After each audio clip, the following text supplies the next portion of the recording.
That's right. I can still bounce around. Come on now. What you got, man? Whoa, it's nice. That's nice. Check this out. Boom, boom, boom. Sucker. Boom. Slow-mo. Boom. Back to regular motion. Boom, boom, boom. Sucker. Oh, nice, nice.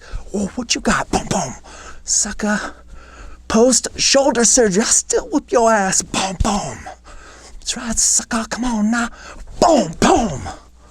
Let's knock that crap over. Freak, I'm filming, I guess. Do I let you see my warm-up exercise or not? I think I'll leave that in. That's pretty funny, actually. Yes, I do have a very good time, and I goof around a lot off camera before I press that record button. There you go, I'm leaving it in. But now for the official, equally as goofy intro. I am here to help you. Welcome to the update on, yes, tactically squared away. Yes! Get excited. Get it pumped. Nutnfancy, I'm so happy you're finally getting around to doing an update video on this. I know you are, bro. I've been watching your comments for the last, I don't know, 9 years. When are you going to do an update on tactically squared away? I told you I would.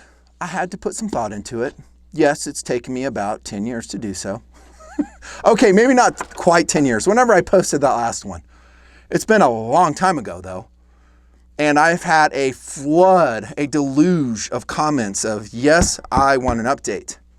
Now, for you guys and gals who are in TNP and you weren't around for that video, it's still out there. You can watch it. I'm going to leave it out there. I might echo some of those sentiments, especially when we come to the equipment portion of being tactically squared away. That is important. One reason I delayed on my stupid intros, apparently, and the subject matter, is I wanted to have something to say that's worthwhile, that's real. And like the first one, this one is completely disconnected with some other stuff you probably have seen on the internet. It's disconnected from tactical elitism. I hate that stuff. It's disconnected from some form rhetoric. I don't like that stuff either. It's disconnected from tacti-cool. Yeah, it's disconnected from all of that. It is, as far as I can make it, a realistic approach so you can get a reliable, accurate, useful, durable, versatile weapon system that you can employ for your purposes. Now, the first video, when I did it, was aimed at what? Right, for run and gun with us. So if you did get a Soldier Boy call out, if you were invited to a run and gun event in TNP, I did that video, that specific video, to help you prepare your gear. That's what it was about. It was a gear-centric video. I go over LBE, I go over weapon additions, I go over magazines, I go over, I think, gloves I talked about. Some of the stuff we're going to hit again here, but that was so gear-centric. And it was a long time ago. Now this video, first off, who's it intended for? Well, you, for sure. The TNP audience. Good, principled people of America. A lot of you guys are civilians. Awesome. Maybe you have a reason to be tactically squared away. Whatever it is. Is it high probability for armed conflict? Perhaps. Is it without rule of law? Perhaps. I certainly hope none of those events ever come, but maybe you will have a need to get tactically squared away. Okay? It is for my law enforcement officers, sheriffs, sheriff deputies, patrolling in rural counties away from everyone with no backup. It's for you guys and gals. For Constitution law enforcement. I always say that. I don't really care about the folks that would seek to strip us of our Second Amendment rights. This video ain't for you. Yeah, I'm sorry, Nate. Anyone else, contractors, military members who have the latitude on adapting your carry system that may or may not be mission specific. And I'm going to hit that again too. That's the audience for this. What does it mean to be tactically squared away then? Yes, ready for a run and gun. Yes, ready for a Soldier Boy call out. And we have done a number of those over the last, I don't know, I'm talking SMBs, our Soldier Boy call outs. How many have we done? I don't know, 6, 7. They are poorly watched by the TNP audience as a whole. I'm not super motivated to do more than I'm doing now. That's on you guys, not on me.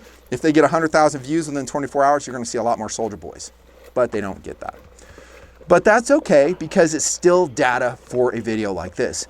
It's still testing and review for my tabletops. It is very informative to me personally. It's very informative to Mike Jardine, who helps me out with them. And we have learned as much as you guys have in seeing what works and what doesn't work in being tactically squared away. Now, in this video, we are going to hit the gear in a way. Now, I don't want to go down the many rabbit holes that are awaiting for me in this video, perhaps series of videos, because there is so much to discuss, so much, that I might have to break it out into a part 2, maybe a part 3, and it may end abruptly and start just as abruptly in the next segment. It is going to be what it is, but I ain't going to hurry it. It will be fun. The time will pass very quickly. We're going to have a good time here. It is about entertainment, primarily. Infotainment. If I don't entertain you, I'm failing. I'm failing. I got to entertain you while informing you and while sharing my data with you. What does it mean to be tactically squared away? Is it meaning that you have all the best weaponry? You have thousands upon thousands of dollars of the best kit, the tactical crap? Not really. And that's where this video is going, okay? Because I want to expand it and have you guys step back a little bit from the term tactically squared away. And yes, the gear is important. The LB is important. Your weapon choice is important. Your ammo choice is important. Your magazine choice is important. All the things that I've shown and reviewed over the years, all that sticks. But that is not the foundation. No, I'm going to hammer hard what I feel is the foundation for being tactically squared away. I think you guys are going to dig it, and I'm going to tell you what you need to hear, not necessarily what you want to hear. Because what you want to hear is weapon-centric stuff, right? You do, but I'm going to tell you what I think is truth. So ostensibly, it is for run and gun. It's for a Soldier Boy callout. But if you look at how those are proctored by me here in TNP, it's pretty challenging. For review, if you're called out to a Soldier Boy callout, you're going to be asked to shoot probably about 50 to 400 yards, usually at night, usually in bad weather. You're going to be asked to run and run a lot.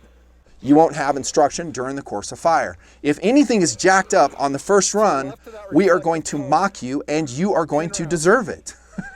Because I have put the lessons out there for years.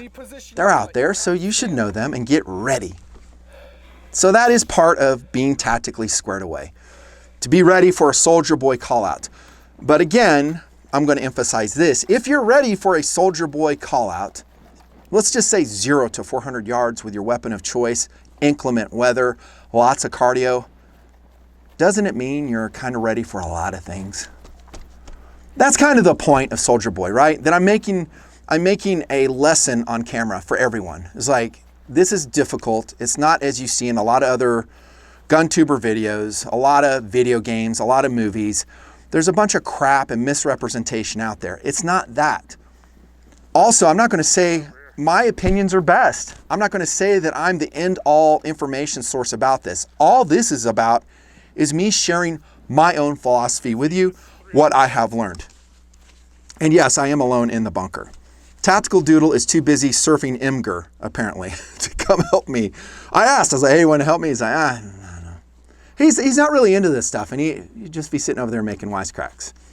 I know, that's fun too, but I'm sorry. I'm going to do all the heavy lifting on this series of videos, as I always do. Yeah.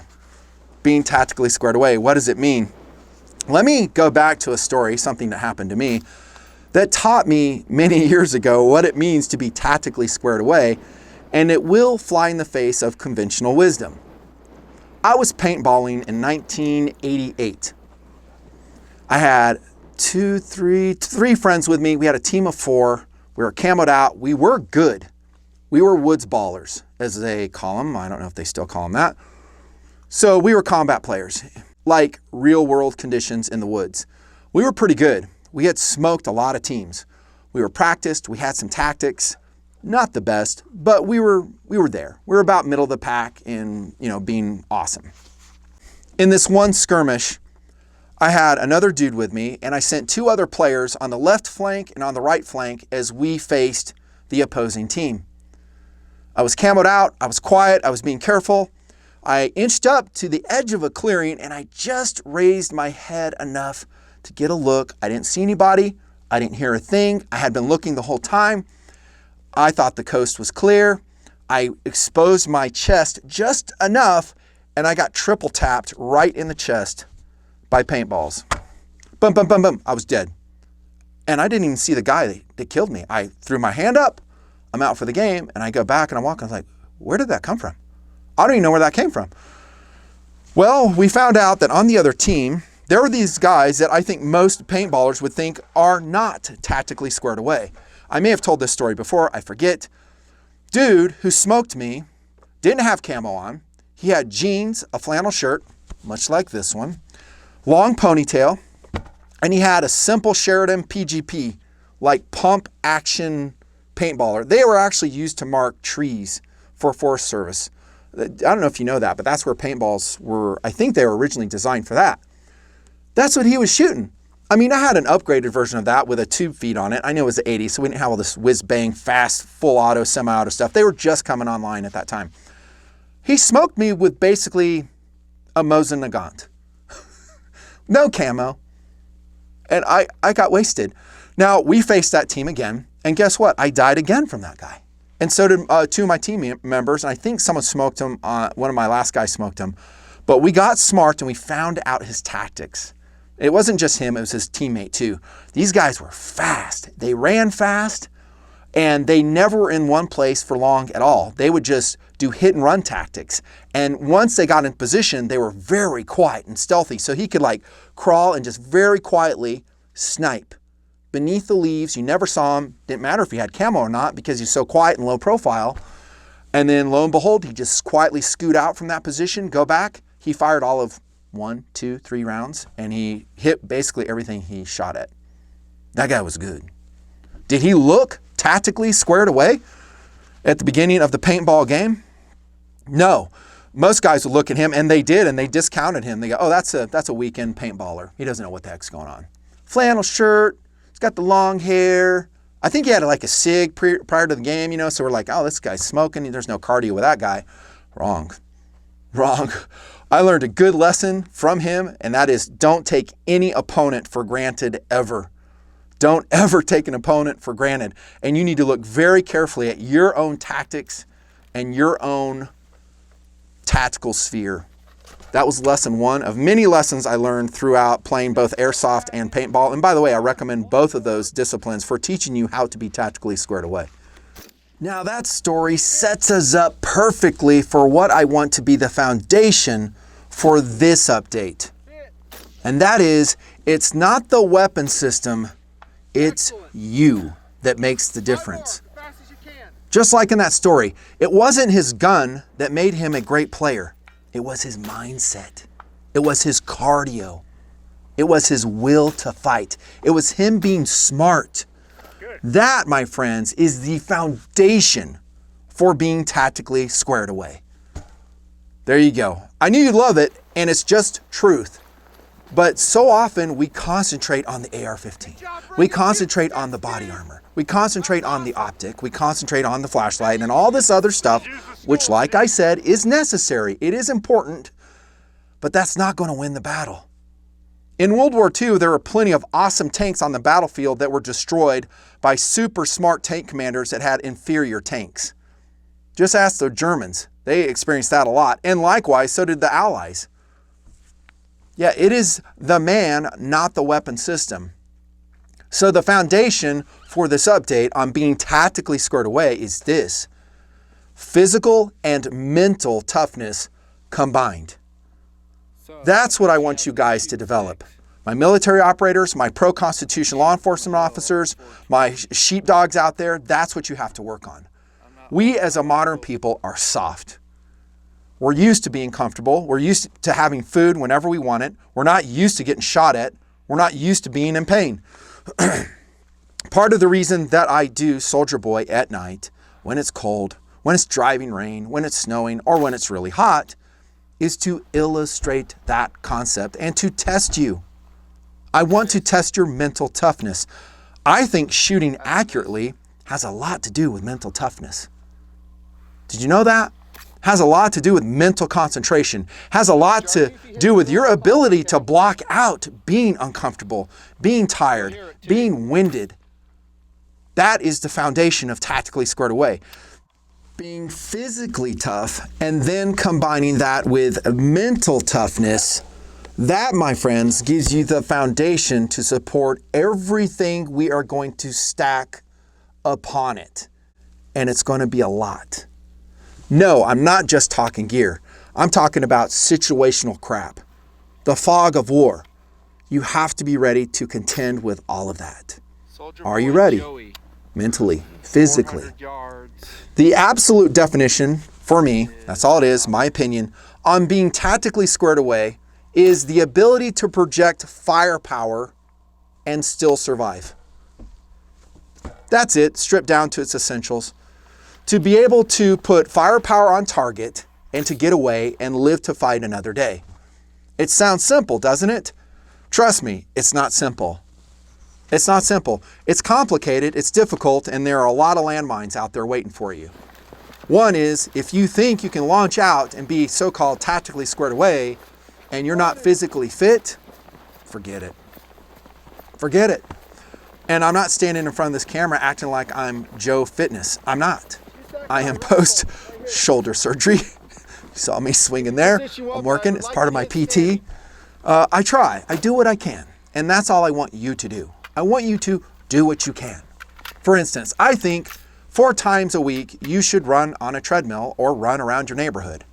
You don't have to be some marathon runner. You don't have to go sprinting, but you need to run. You need to develop cardio.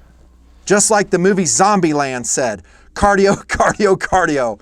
I laughed when I saw that movie because I was like, dude, that's my philosophy. You got to be able to run. Running is life when you talk about a tactical situation. Listen, if it ever comes down to this, like high probability without rule of law, I don't want a conflict. I don't want to shoot around. I want to get the heck out of there. I don't want to escape. Only if my back is up against a wall, I have no other options, will I employ force. I hope you're the same way. I hope you are. And we'll try to de-escalate. We'll try to talk our way out of it. We'll try to use negotiations, maybe less than lethal options. But we don't want to employ force if we don't have an option. And part of that might be you just skedaddling out of there. Can you do it? I did a video years ago called Running a Mile in Full Tactical Gear. And I'll tell you what, it was a real ass kicker. So I had full ceramic plates on, full loadout of AR-15 mags, my AR. I mean, I probably had, I forget exactly, probably 45 pounds of gear on. And stupidly, I had just eaten McDonald's prior to doing it. How dumb is that, right? So I go out in the desert. Here, you know, I'm not some young spring chicken either. I ran a mile in full tactical gear. I did it. I walked some of the way. And I knew it was going to be tough, and it was tough. But I do that as part of this whole philosophy that I'm expanding on right here in this update, is that you need to get your eyes opened, that physical toughness with that mental toughness is your foundation for everything you're going to stack on it. And if you don't have that, I think you're really kidding yourself. Maybe you could be a static warfighter, and you might last a little while, but I don't think the odds are with you. Another tenet of the Nutnfancy Project is what? Firepower versus mobility. How many times do I talk about, and I'll talk about here when we get to the gear, and trust me, we're going to get to the gear, lightweight. Lightweight drives to your mobility, to your ability to run away, to your ability to transfer from one flank to another, just like that dude did in that paintball combat with me. You know, I expected him to be way over here, but because he could run so fast, that dude's over here. I wasn't expecting that. So being fast, being physically fit, allows you to be unpredictable. Get me? Now, I don't want you to go start taking steroids, go to the weight room and just work on getting massive. In fact, I think that doesn't really help you. What I want you to work on is just regular toning. Tone your muscles, keep them in shape. Tone your legs, bike if you can, jog if you can, do some lifting. have your body ready to do manual labor, especially if you have a job that doesn't require it. I think one of the gifts of being a tradesman is that those guys are generally in shape, depending on what it is. I mean, if they're lifting heavy things, like a pipe fitter, you know, they're used to manual labor. If they couple that with their own cardio program, I think they will have a certain level of being physically fit. You know, if you have a sedentary job, or if you're coming like me off an injury, maybe you start with square one and you just have to be disciplined in your own program. Don't do something crazy you can't sustain. Okay, and I've talked about this a little bit before. Do something that you can sustain. I think 4 times a week on a treadmill, doing some lifting, you can sustain. I like to eat pizza too. I hear you. And I still do eat pizza. I ain't gonna lie. I do. But I don't eat like 2 pizzas at one time. Well, not usually. Sometimes, but not usually. Watch what you eat.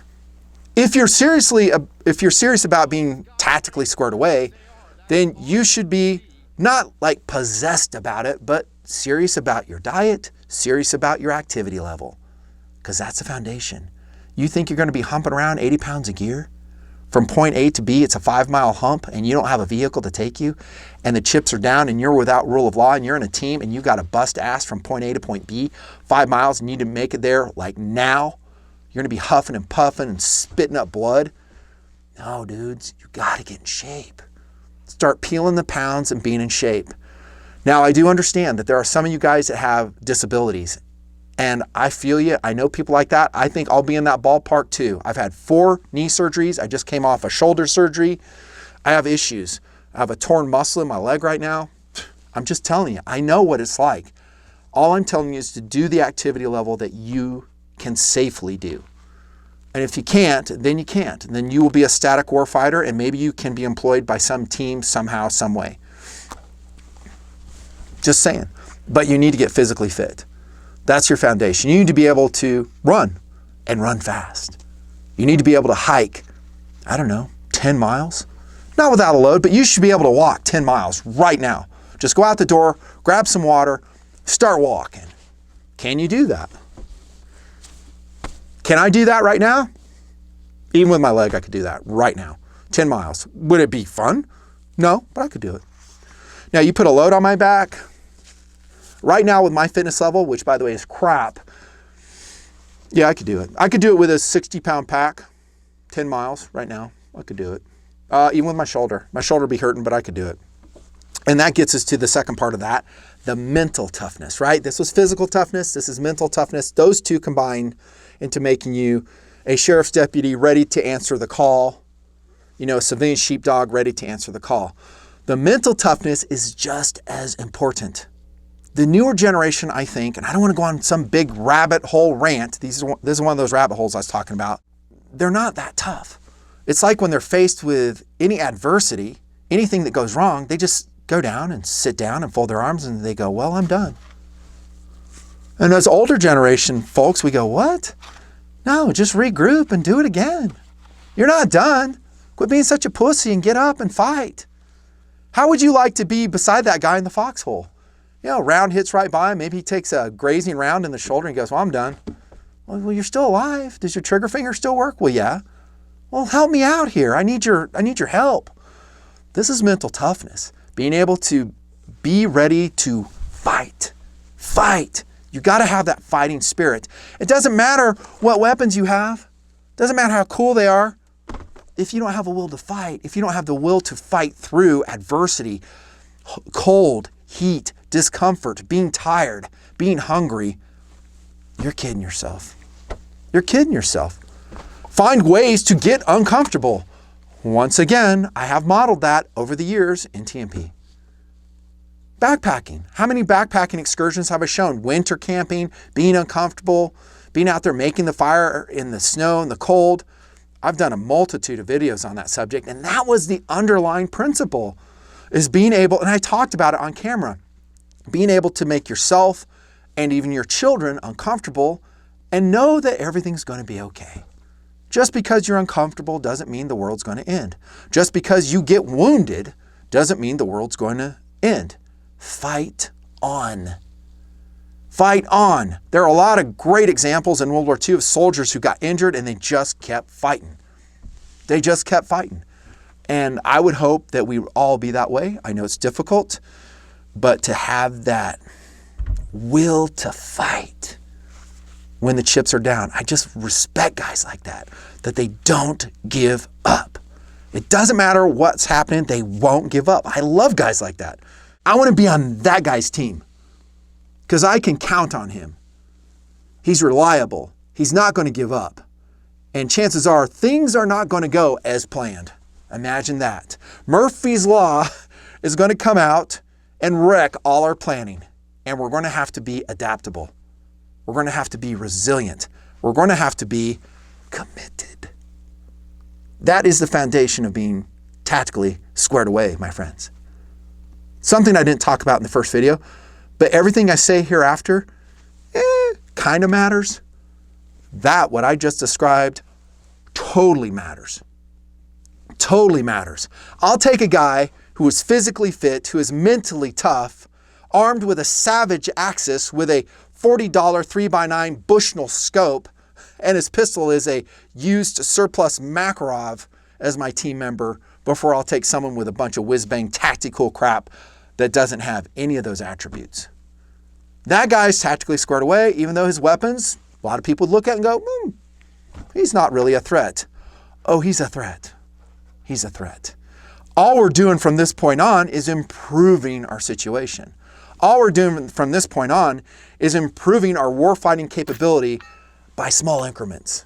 I'm being honest. So if you do everything I'm talking about, physical toughness, mental toughness, like that.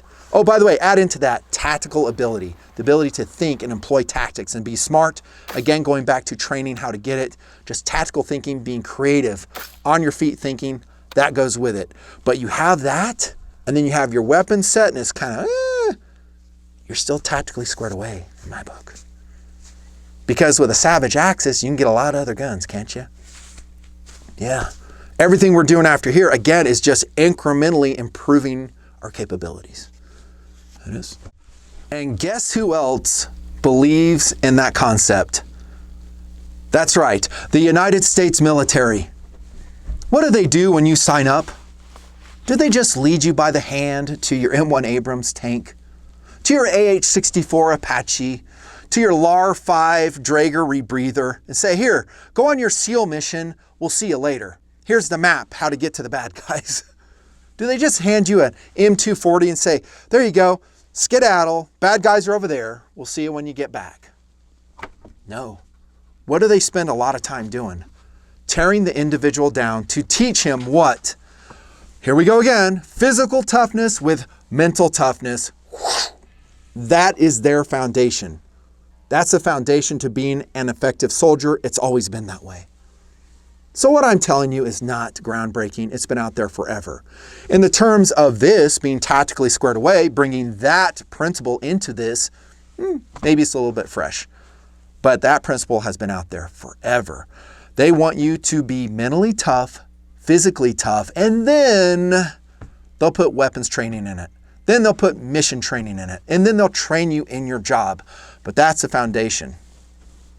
There you go. That's the foundation. Now, I said at the outset that being tactically squared away is ostensibly a TNP shooting event. And I'll stick with that. It's for being able to do well at a run and gun, do well at a soldier boy call out. It is challenging. I get you. And in that respect, being tactically squared away is an individual event. It's just you against the steel. No one's shooting at you. You might have some wind, rain, snow. You might have me yelling at you, and you deserve it, by the way. But it's an individual event. Being tactically squared away in the broader sense, where you're in a high probability for armed conflict, whether you're in without rule of law, that, in my opinion, should not be an individual event. I want to stress that too. You need to be in a team, just like in that paintball crew I was in. You got to be in a team. Guys you know, guys you trust, guys that have that same type of mindset, hopefully. And if they don't, guess whose job it is to teach them that? Yours.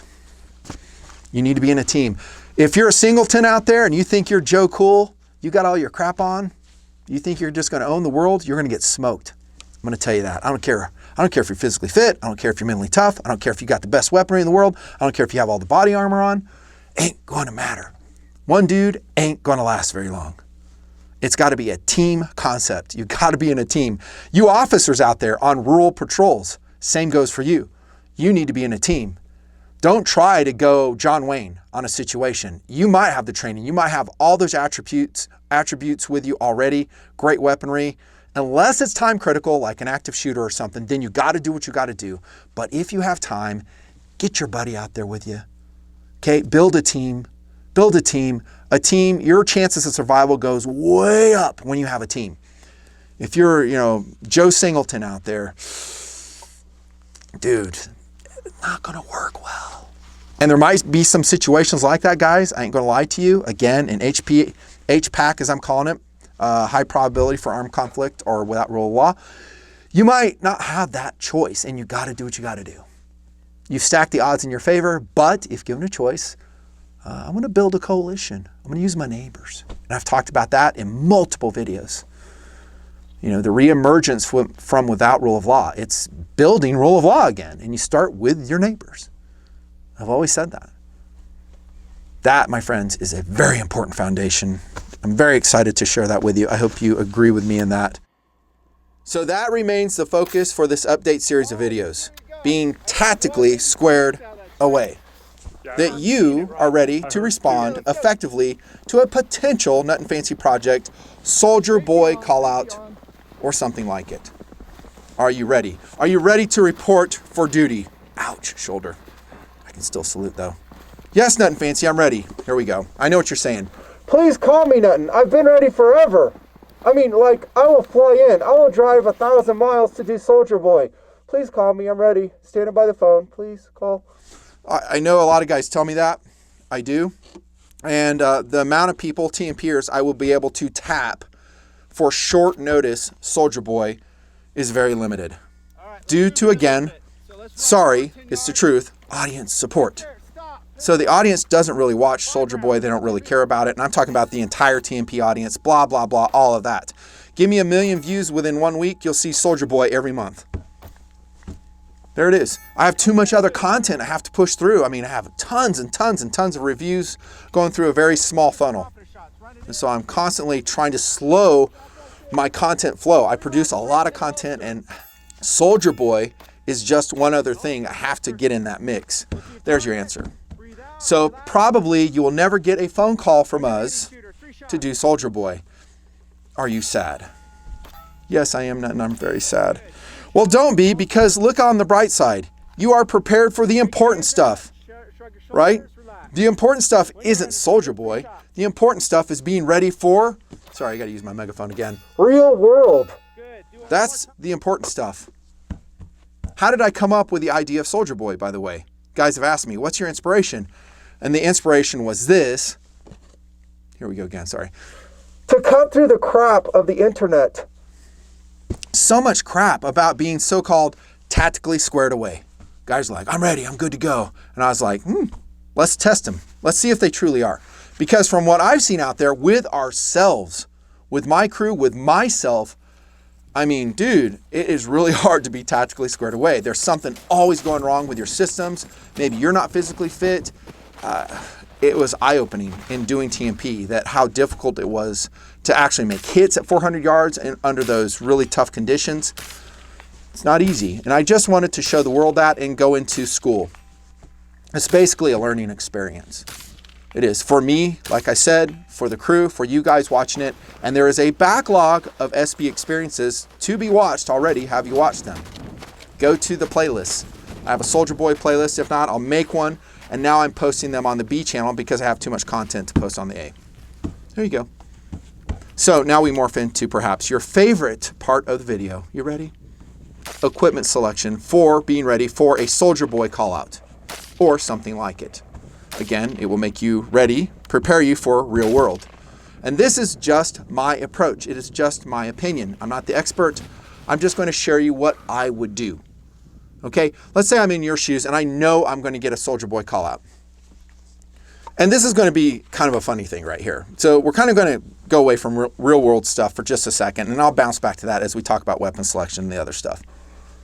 If I knew I was going to get the call, I would have watched all the other Soldier Boy drills and see what everyone else used for their guns. And I would choose something different. I would be ready with something really eclectic and really funny and something that I train with, that I'm really good with, and I would love it for a TNPer to come out with something like that. Now, is it going to be a Savage Axis and a Makarov? Maybe, and we would love that. We would embrace it.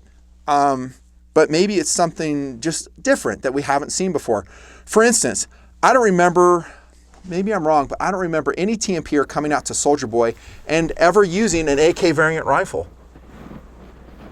Dude, how is that possible? That you don't show up with something like this? This is an SGL 31 and 545 running a TRS 25 on the front on an Ultimac.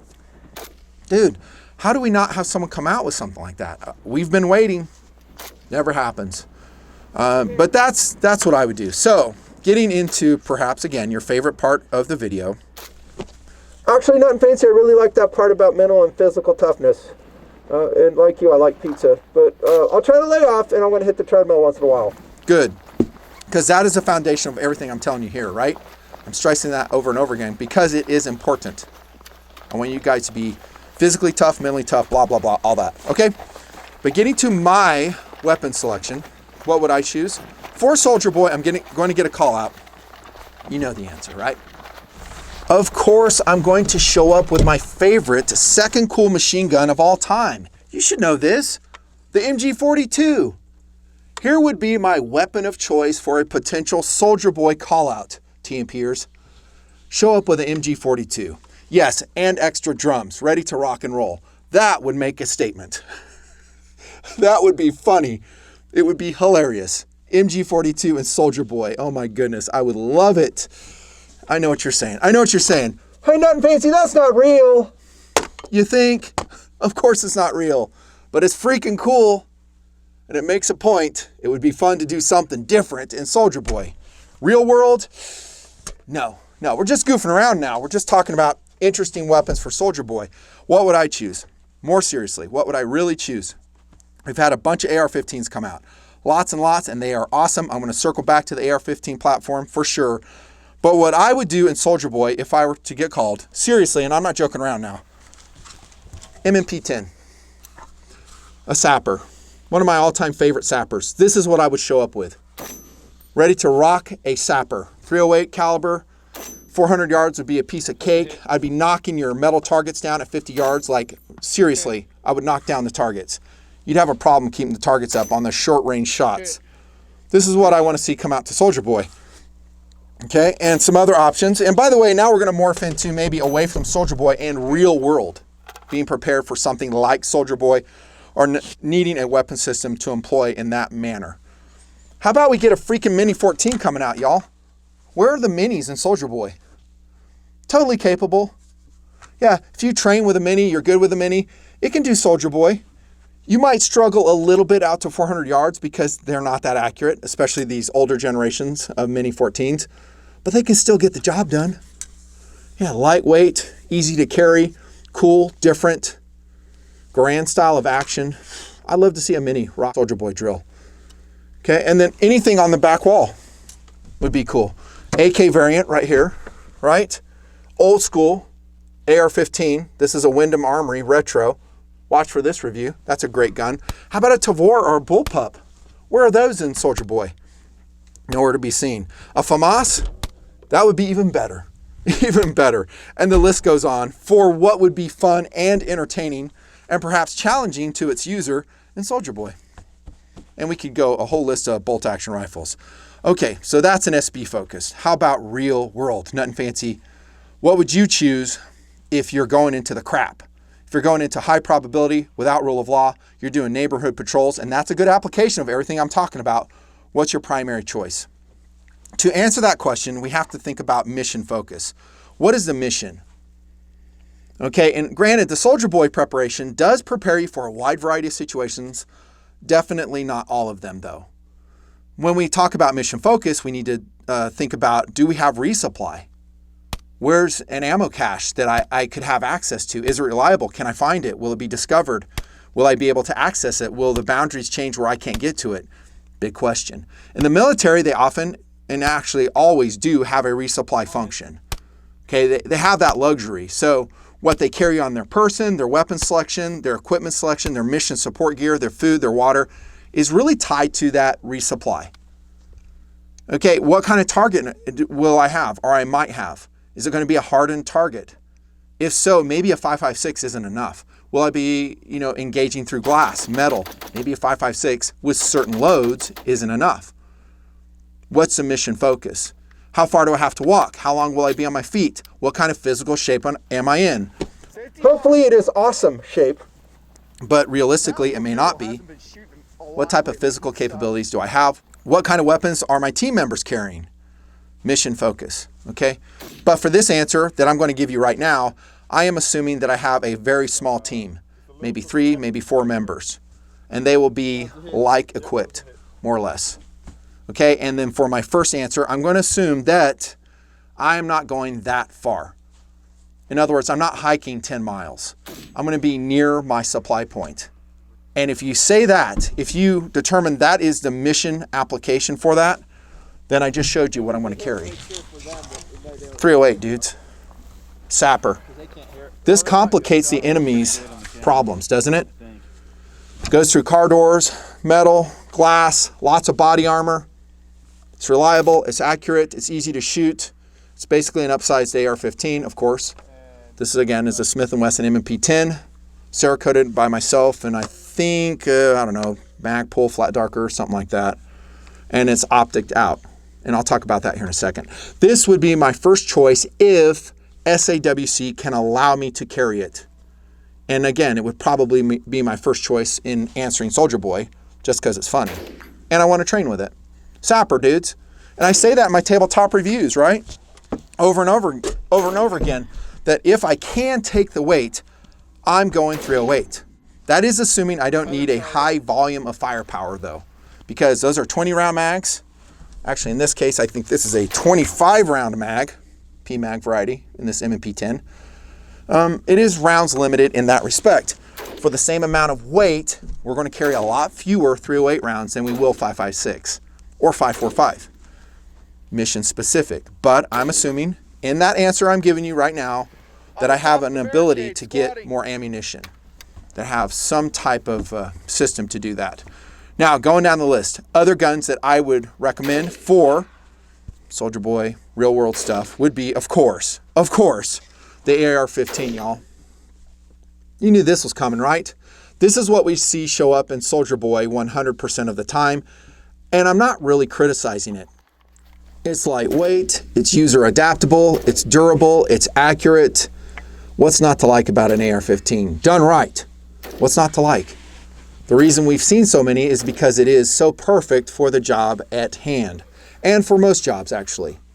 This would be another top choice for me in Without Rule of Law, and again in Soldier Boy, if I wanted to just fall in line with what everyone else has done, an AR-15. I love them. And yes, I've done some modifications on this one to make it more user adaptable, but are they necessary? Not really. You could take a bare stock, bare bones AR-15, slap a really good quality scope on it, and you would be good to go. No trigger modifications, no handguard modifications, no muzzle device modifications. You don't need all that stuff. In fact, this gun on the back wall, the iron-sighted A1 style of AR-15, in the hands of a good operator, you're good to go for most situations. Now, the night shots out to 400 yards, tougher. Not impossible, but tougher. I'm talking Soldier Boy here, because we do illuminate the target, right? You can see the target, and you might be able to score some hits with it, again, with someone who is really practiced with that platform. But no trigger replacement, has a standard A2 stock, triangular handguard. It's totally reliable, totally accurate. Perfect for the job? Depends. Depends on your perspective.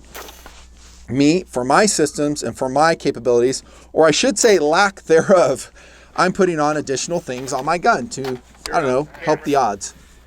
Scope VX6. I'll talk about that separately here in a second. Okay, I did a trigger replacement here, MFT stock, lightweight BCM handguard, checkmate muzzle device, BCM barrel, hand stop right here. Just a couple things that I like that make me happy. Are they mostly second cool? I won't say definitely, I'll say probably. Probably. They do help me shoot the gun, okay? Faster, more accurately, yes, definitely the trigger. Yeah, but again, I wouldn't say they're necessary. And this is coming from a lot of AR-15 testing where I take a bone stock rack AR-15 out, I don't make any changes, and with the better ones, like that one right there, we're shooting MOA with it, more or less. You know, adapted accordingly. Weapon choice, therefore, would be first and foremost a sapper, like I said, if I can take it. Secondly, it's probably going to be a tactical carbine along the lines of an AR-15. It doesn't have to be, though. It doesn't have to be an AR-15. How about I use a Tavor right here? Good choice. Heavier than an AR-15, but it's still a good choice. AK variant rifle, also a good choice. It does have some downsides in comparison to the AR platform. Go watch my videos, AR versus AK. I did an update on it last year, I think, or the year prior, and I have a really old series out there as well. All that stuff still plays. I can't cover it here. That's one of those rabbit holes I talked about. I have to keep it broad when we talk about being tactically squared away, otherwise we'll be here for 4 hours. Yeah, I don't know if I want to do that either. How about caliber choice of the AR platform? What would you use, Nutnfancy? 5.56. I've said that in the tabletop reviews for years. Very capable cartridge, available. You can stock it up readily. Doesn't break the bank. In the right load, extremely capable. I would probably zero it and use 75 or 77 grainers, kind of like this one. This is an HPR load, 75 grain. Bought from Gunny's, the Great American Gun Store. That's what I would do. You'll be squared away for a lot of different situations for about 600 yards. A lot of situations. I would use 75s or 77s. Now, you could get tricky and do what I talked about in the best AR-15 in the world video. Do you guys remember that one? Tabletop review showing my AR-15 modifications. There I talked about having 2 different uppers for 2 different applications. A long-range upper for 77s or 75s, and a short or intermediate range upper like you're seeing here out to about 400 yards. That would be a good application. So you could have both uppers, push pin the one you want for the application at hand. I think that is a smart system. However, in Soldier Boy, in the fog of war, this is what we find. Guys don't want to do that. There's too much going on. There's way too much going on. What they have done is just come out with something like this, an intermediate range gun that will work in Soldier Boy, and again, in a lot of real world situations, and it's probably zeroed for 55 grainers. FMJs. That will work, absolutely. But if you're asking me what would be my caliber and load of choice, generally speaking, I'd go with 75s or 77s. Going by what I've seen out there in the desert. It bucks the wind better, it hits harder. We can hear the hits with 75s and 77s so much better on the steel. When the wind's kicked up, with 55s, we have a hard time. Like a 500 yards, 400 yards, if we're shooting with a 5.56, everyone's like paying attention, like, did we make a hit? I'm going to integrate some better technology in the future to help us identify those hits. But in the past, that's what we've contended with. So I do love 77s. And they're a lot better going through obstacles too. Brush, light metal, maybe some glass. There's the answer. Of course, there are other calibers for your AR-15. A lot of you guys probably have them. How about 6.8, which is pretty much dead, I think. 300 Blackout is chugging along. A lot of you guys have 300 black ARs. Gotcha. 224 Valkyrie? Yeah, perhaps. Some cool calibers for the ARs out there for sure. It doesn't have to be 5.56, and a lot of them are really excellent. But for me, I just don't think in the application 0 to 400 yards, they are that much better than 5.56 in the 75 or 77 grain load, like I've said, or in an M193 55 grain load. That sucker shoots hot. Not super accurate, but it's hot, it's fast, and it goes through a lot of stuff for a little tiny bullet. I'm talking M193 series of loadings for a 5.56. So those other calibers are great, but I just haven't integrated them. So I'm just showing you my system, my application, and I don't think they're heads and shoulders above what I have already. Okay, so AR-15 in those loadings, yes, I'll probably use 2 uppers, and I'll try to push pin the one into place that I think will be a player that day. That's my primary choice. Now, you don't need a tricked out AR-15 to get the job done. You don't. You can go basic, Like I've discussed already and throughout the years, for instance, again, you could use this older school Mini 14. For Soldier Boy, for real world sheriff deputies, it will work just fine. It's still pretty awesome given its limitations, and yes, there are some. But maybe instead of all those tricked out accessories that you would have on an AR-15, you spend the money on ammunition, you train, and you get really, really good with your Mini 14. Be like that guy I talked about in the paintball war, who smoked me. Yeah, mentally tough, physically tough, and very good with his gun of choice. Maybe it is a Mini 14. I still would love to see one of these come out to Soldier Boy, and the guy do very well with it. But it has limitations. I'm not going to say it doesn't. Accuracy would be one of them. I talked about that a lot. This one doesn't have a threaded muzzle. It spits out a fireball that will blind you. It does with most 5.56 loads. It is something. And its scope is high mounted. Well, more or less. I don't really like that as well. No Picatinny rail. Other things wrong with it as well. I mean, we don't have a handguard here that we can put stuff on, like, I don't know, lights, vertical grips. Yes, there's aftermarket stuff that you can put on the Mini 14. I've spent a lot of time reviewing such over the years, but still a viable platform. Is it perfect? No, but it will get the job done. How about this gun right here? Would I show up to Soldier Boy or something like it with this one, a Mini Draco? Hey, I really want to see an AK show up. I've said that over and over again. And I would love to run Soldier Boy with an AK and do very well at it. That would make me happy. I don't know if this would be the perfect one though. And now we start talking about optics and sighting options for your weapon of choice. One reason I would not like this is because of the short sight radius and it's very coarse on this particular example. Yeah, it's basically a pistol. It's a Draco mini pistol with a brace, a legal brace. Is it good to 400 yards? Not for me. I'm just not that good with such a coarse sight. And with really good irons, sometimes I struggle, just being honest. Out to 100 yards, oh yeah. With, you know, like a mini IPSC, yeah, I can wail on it with this thing. Past 100 just for me, then I need some help. And maybe you're better than me, and you probably are, but I need help, and this is when we start talking about optics. What to put on your weapon of choice for Soldier Boy drill, for real world stuff. I did mention this gun right here, A1 style of AR-15. That does have a thinner front sight blade on it. It works very well. I mean, those style of sights, the basic AR-15 sights are phenomenal if you're practiced with them. But again, at night, you're going to struggle a little bit. There's a reason the US military uses illuminated optics, and in some cases, magnified optics on their guns. It just works better. It improves the capability of the weapon system. Do you absolutely need them? No. It does add weight, it does add cost, it does add complexity, it does add one more link in the chain that can break. Scope, red dot, whatever it is. But generally, I will apply them to my weapon of choice. We'll look at the AR again for a case in point. This one right here. This is a Leopold, what is that, VX6 I think. 1-to-6 power, illuminated, really excellent scope. Intermediate range. I love this scope, and I just did an update video on best AR-15 scopes last year. Go check that out. I talk about this one, and I talk about some really good high-value options that are in the same category. Intermediate range, 1-to-6 power, so true 1 power, and then also 1-to-8 power. A good example of that would be the Vortex Strike Eagle. Put my shades back on for the lights. Yo. This one right here, Strike Eagle, 1-to-6 power, won't break the bank, about $300. I'll put a link below. Fantastic scope. Fantastic. For the money, it's all you'll need. I mean, are you climbing in and out of Abrams? Probably not. In and out of Bradley fighting vehicles? No. No, this will be fine. Now, am I saying that this Vortex Strike Eagle, or ones like it, are the best intermediate range scopes available? Absolutely not. All I'm saying is they are a good value choice that work.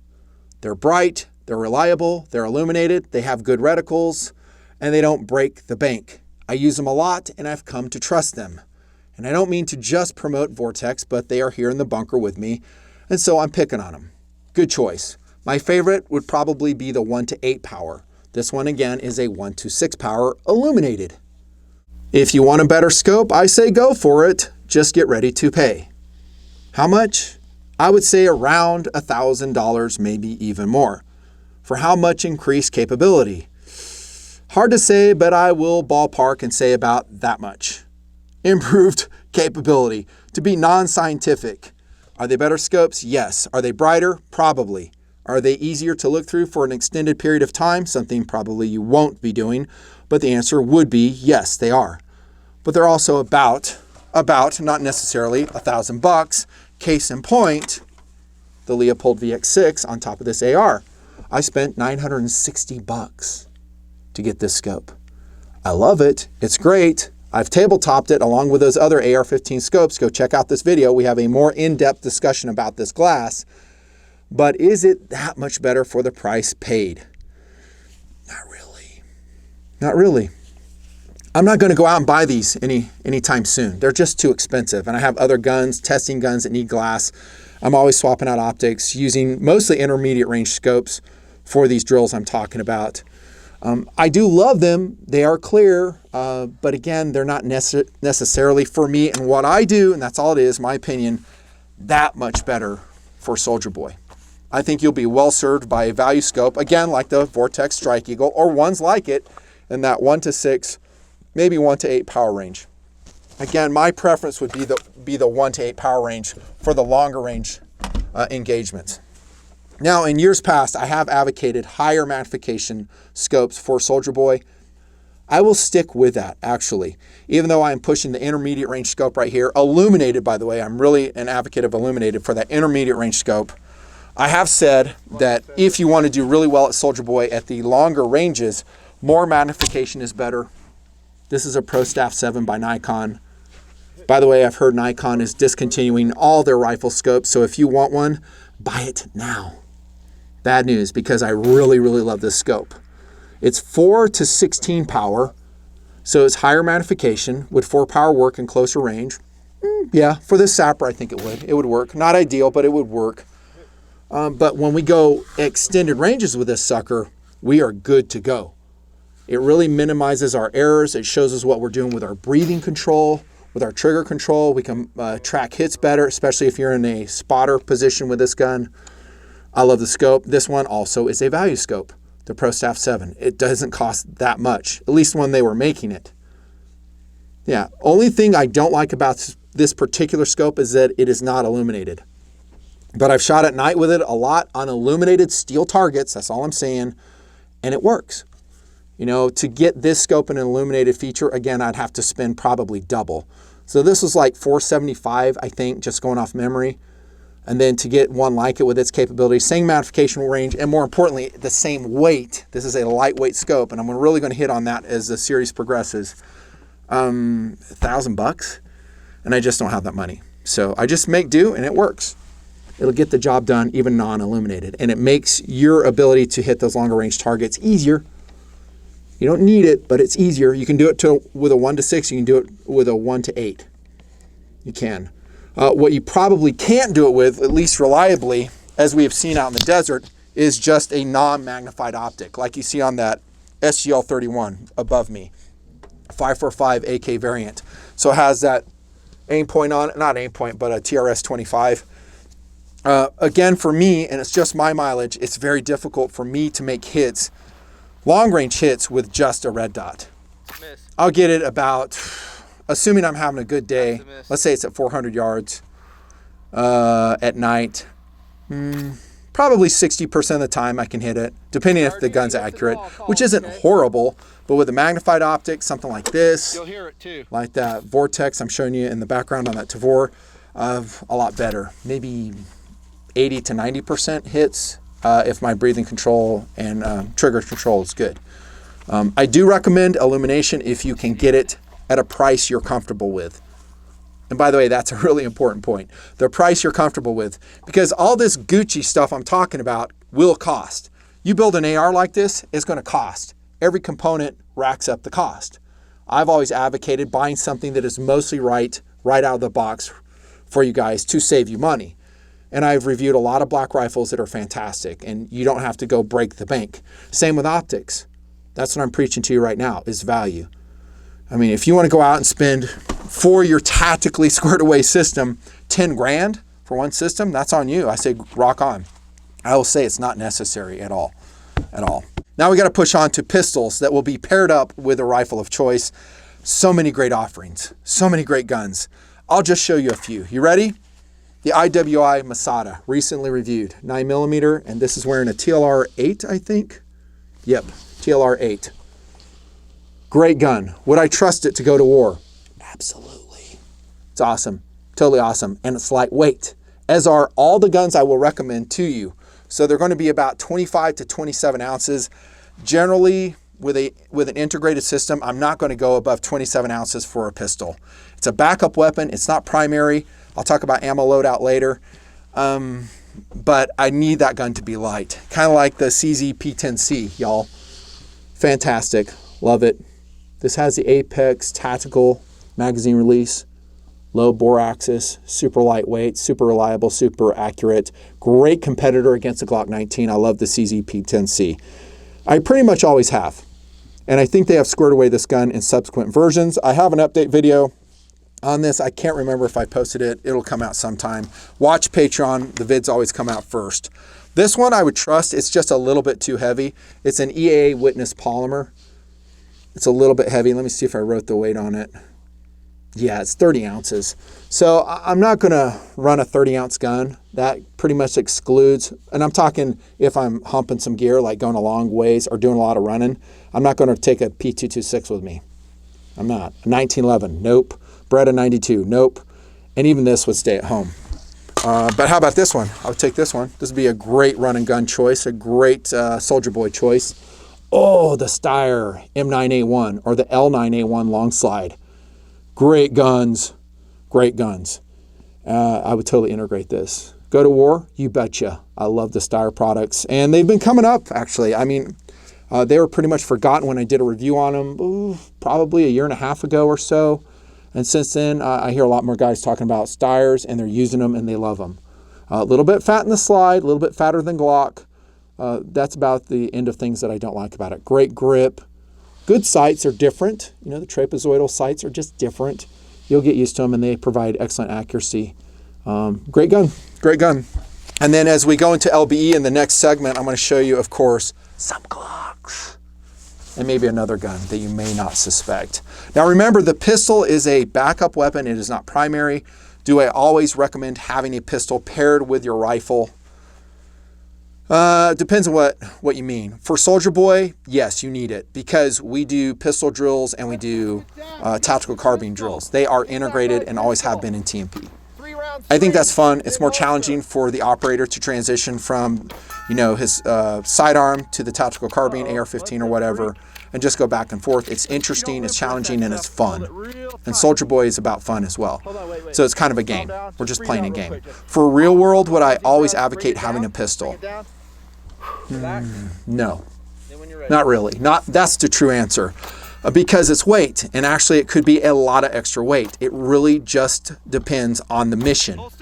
I'll circle back to that. The mission. What's your mission? How far are you going? How far are you walking? Do you have vehicular support with you? If it's just a man-portable system and you're going a long ways, you're doing a patrol maybe for 20 miles, you'll have to decide whether the weight's worth it. What else are you carrying? First aid kit, food, water, body armor, comms, extra batteries, a bunch of other stuff that will add weight. Hey, if you're ready and you're mentally and physically tough, I say rock on, do it. If I have an option, for me, I will always want to integrate a pistol. It's a good insurance policy. So if my main weapon goes down, as we've seen in TNP, you have something. I mean, we've been in drills before over the years where the AR-15 just goes Tango uniform. It dies. No way to clear it in a time-effective fashion. I think 1 year something broke in the bolt carrier group of this one dude. Transitions pistol, and at least he has something. You're putting rounds on target. That's something. It's nice to have. So I would say if SAWC permits, if your mission permits, integrate a pistol. And how to do it. I'm going to show you that next segment, actually. So I'm going to show you some LBE stuff, some you've seen before, maybe you haven't. I'll talk about my approach on how to integrate the ammo loadout, body armor, the pistol, and other mission support gear if it's really necessary when we talk about being tactically squared away. Woo! Good times. Nutnfancy, I wish this video could go on forever. Not me. I will be glad when this series of videos is done and this content is off my plate. But I did promise I would do it, and I am doing it for you, the update video on being tactically squared away. And I do enjoy working for you guys and helping you with your tactical systems to preserve life and to preserve liberty. Tune in for part 2. Subscribe, join Patreon. Lieutenant Colonel Nutnfancy signing off. See ya.